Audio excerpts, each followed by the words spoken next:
Welcome back to our podcast in Interstellar Mind Podcast. Yay! Woo! So, first of all, let me introduce myself. My name is Laila, and I'm being a host in here with my friends. Rafaela as our co-host in this podcast. So, today we want to discuss a very relevant topic in this world about business and modern leadership. From the one books, it means we want to review these books, and the title of these books is Head, Heart, and Guts. And writer from these books is David Dotlitch with his friend. That's right, God. In today's world full of paradox, ambiguity, and uncertainty, leaders who rely on just one dimension will struggle. This book argues that we need leaders who can use head, heart, and guts depending on the demands of the situation. Yeah, but before we start our discuss, fella, like more deeply to talking this topic, I have a question for you. Like, I really want to know from your opinion about what do you think about our head, heart, and guts. So I think head for us to think and heart for us to feel something and guts for us to digest what we eat. Yes, that's right, fella. But don't you mind how that can work together? Like our head, heart, and guts can being have a connection to us, make us leadership character. Yes, I don't know. Yeah, because of that, to explore this future, we've invited the two special guests. Today we have Mutiara as a leadership experience and Damas as an experienced business practitioner. So welcome to the show! Yay! Thank you. Thank you for inviting us, guys. Yeah. Okay, I will go to asking to Mbak Mutiara. So when I read these books have a strong argument about what's wrong with partial leadership. Could you explain about that? Like why leading with just one's qualities, say had, can be problematic? Well, the main problem of the partial leadership nowadays is that the neglected of the another essential part to getting the success. How historically people tend to choosing leader based on their analytical and logical intelligence, even in business field. So the focus is more on intelligence and analytical capability. Yeah, and it's already have been proven in some point, and how many political, religious, military, and business leaders are disappointed by their constitution. For example, the President George W. Bush was showcased in his war on war terrorism strategy, but was criticized for the lack of judgment and compassion. Okay, so as a practitioner myself, I've seen the consequences in the first hand. So if leaders rely too much on their heads, they tend to become unethical and maybe treating the people that they lead very bad. So, and if the leader rely too much on their heart, they may be creating a good environment for the people, but they lack the vision to see opportunity in various situations. And if you rely too much on your guts, you may be underestimating the consequences when you choose making a decision when that involves the people that you lead. So partial leaders tend to wobble because they lack balance. Yeah, exactly. There's a lot of CIO and leaders who are failed because they won't allow to show their vulnerability and only rely on partial leadership, only one type of leadership. And in today's society, partial leadership tends to not survive because there is a various environment and situation that always change over time, especially in modern society. The technology and the infrastructure always change over time. So I think if you rely too much on partial leadership, you won't survive on that kind of situation. So you have to to balance those three elements so that you can become complete leaders. Okay, so this brings us to the core concept of the book. So, Mas Damas, could you explain what each of these dimensions entails according to the book? Okay, so basically this book is talking about three elements how to become a complete leaders. The first one is the head. So basically the head is the element where you can analyze the situation around you and you can make an analytical decision based on your environment, based on your analysis, so that you can find opportunity that can benefit your community. And then the second one is the heart. So the heart is the second element where it is responsible for making a good environment for the people that you lead. And then it's also responsible to making connection with the people around your organization or your company so that they can work together. And then the third one is the guts. The guts is responsible to making an important decision that can benefit your organization. So even though it is a bit risky or it have negative consequences, but it is not like you are making a reckless decision just only based on your guts. You have to involve your head and also your heart so that you can make a comprehensive decision that you are already make sure that nothing goes wrong by making that kind of decision. That's a comprehensive explanation. So it just not meant about just being smart, but it also having to empathy and moral courage. Exactly. The book is analytically using Wizard of Oz. Whether there is a Tin Man who lack of heart, the Scarecrow who lack of brain, and the Lion who lack of guts. Each of them seeking what the missing pieces are they are looking for. But actually, we have the quality that already with us, but it's undeveloped. Wow, that's a great analogy. So, are these qualities something that can be developed, Mbak Mutiara? Yes, the book is quite optimistic. To develop a whole leader, we should move from the traditional approach. To develop a leader, we should create a combination of experience, training, and coaching. And not everything can be coached or be trained, such as integrity, life experience, failed, and learn from failure. You know, even the authors themselves might, in their first career as a consultant, they have a problem of partial leadership by overemphasizing cognitive skills.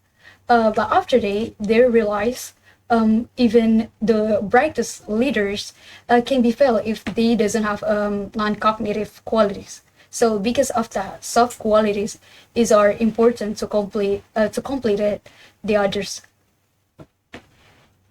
And they also found out that leaders who allow their vulnerability to be seen is much more successful compared to leaders that just rely on command and control traditional method.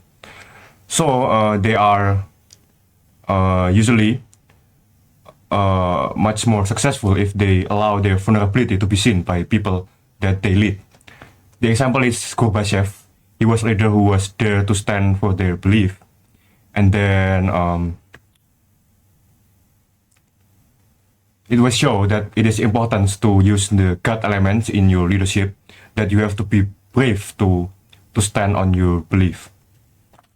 Wow, this is very enlightening. So, in conclusion, to be an effective leader in today's complex world, we need more than just intelligence, but we need a combination analytical ability by head, emotional intelligence, and empathy by heart, and of course, moral courage and integrity by guts. Yeah, exactly, Vela. And these books make us to learn about like how to being a leadership, right? And because of that, I have a quick question for you both, Mbak Mutiara and Damas. Like maybe you guys can give us like your experience or maybe like some kind of advice. How to have leadership character in our everyday life? Okay, firstly, we should focus on ourselves. To be more responsibility by our problem is one step to be a better leader, because we should have can handle our problem by ourselves and not blaming to the other to be a good mature human being. And then secondly, we should use our heart to be more empathic to another, because sometimes they not telling us what the problem they having, and we should be more having heart and giving them some spaces so they could be more effectively next time they are doing their tasks.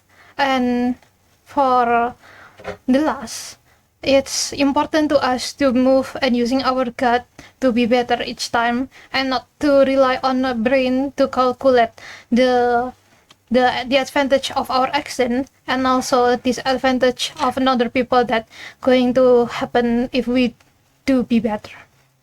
So how about you? Yeah, so I'm going to tell you guys about my experience when I was becoming a committee leader of Independence Day event.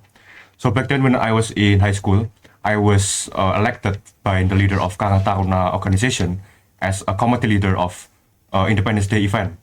First of all, I was scared to be elected because I doesn't have any experience in becoming a leader. But I am using my guts element to think that when I take this decision, it is going to be very important for me to gather the experience for my future. So maybe if in the future I become a leader, I can become. I have a lot of experience to manage the people around me. So I take the opportunity and then I use my head elements to control the people around me. And then after that, I gather the people on the village to talk about the event and to arrange the event so that I'm making sure that the event can goes well. I make the rundown of the event, I make the proposal of the event, and then after that, I talk with the people around my village by spreading the proposal of the event so that they can know what kind of event that I'm making and how was the rundown of the event, so that they can give us money and funding so that our event can run smoothly. So this part of journey in my life where I talk with the people in the village shown the importance of heart, so that we can make a connection with the people on the village, and also we can know each other and make our bond much closer with the people on the village. And then after that, I also use my head elements again to arrange the event so that everything goes well. First of all is by making the tent, building the tent on the side of the event so that the guests can sit comfortably under the tent. So basically, these three elements of leadership can be applied in various situations. Depends on what kind of situation that you face on your environment or on your organization or your company. So it depends on how you, on what kind of situation that you face. Wow, that's really great and good explanation. Can I add something more? Yeah. So the reason why I talk with you guys about this story is so you guys can have a bigger picture about how to apply these three elements in your life. Yeah. So the conclusion from you both explained, we should use our head, heart, and guts together so we can make the character of leadership, right? Yeah. Yes. It's very interesting explanation from Mbak Mutiara and Mas Damas. And Kak Lala, do you know we're at the end of this podcast, and it's really sad that we have to end this podcast today because we had a really great conversation with them. Thank you for Mbak Mutiara and Mas Damas. Thank you so much, It guys. means a lot Thank you to so much us. for having me. I'm really glad to be here. Yeah, and I want to say thank you to our viewers and our loyal listener. It's because they're still watching in this podcast, and I hope this podcast can make you guys have a new knowledge or maybe like a new perspective about our heart, hurt, and guts. Have a connection about how to be a leadership. And yeah, I hope you guys don't forget to read these books. And thank you for watching. And waiting for the next episode. Yay! Bye-bye!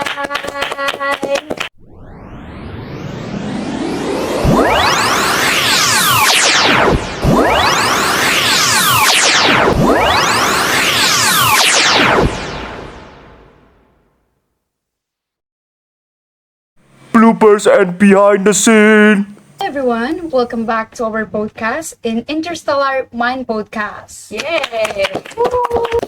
So first of all, let me introduce myself. My name is Laila, and I'm being a host in here with my friends. Rafaela as my co-host in this podcast. We have a empathy and moral courage. Yeah. Yes.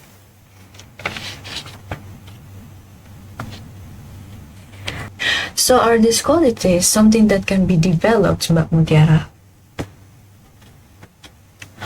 Mbak Mutiara, Vela Mutiara, bener. Itu pertanyaannya tadi buat jawab yang ini berat. Ulang ya, sorry. They have a partial problem. Kalian jangan ngeliatin. Iya. Aku You know, Tokyo Revenger. Proposal Deddy Mulyadi. Oke. Deddy Mulyadi kok dulunya kan gini kan tuh. Deddy Mulyadi Gubernur Jawa Barat. Iya coba kan. Kan dia biasanya gini kan. Indonesia emas dimulai dari Jakarta. Yoi. Udah emas duluan sebelum Indonesia. Gagal gubernurnya. Covid pun dimulai dari Depok. Kan gini.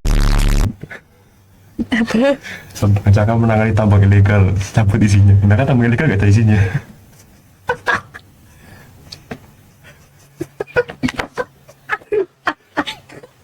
Can I say the G word? Hidup. God no. Oh,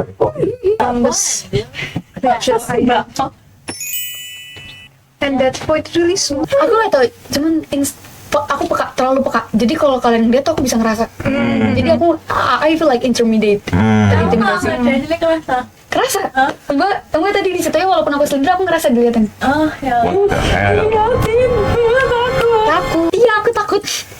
Pak, Damas minum dulu. Nggak usah mana. Tapi Damas, Apa? makhluklah di antara wanita. iya, we carry her head, her, and God's together. So Yes. It's very interesting explanation from Mbak Mutiara and Mas Damas. Thank you for Mbak Mutiara and Mas Damas. Thank you so much ya. thank you for watching and waiting for the next episode. Yay, bye-bye.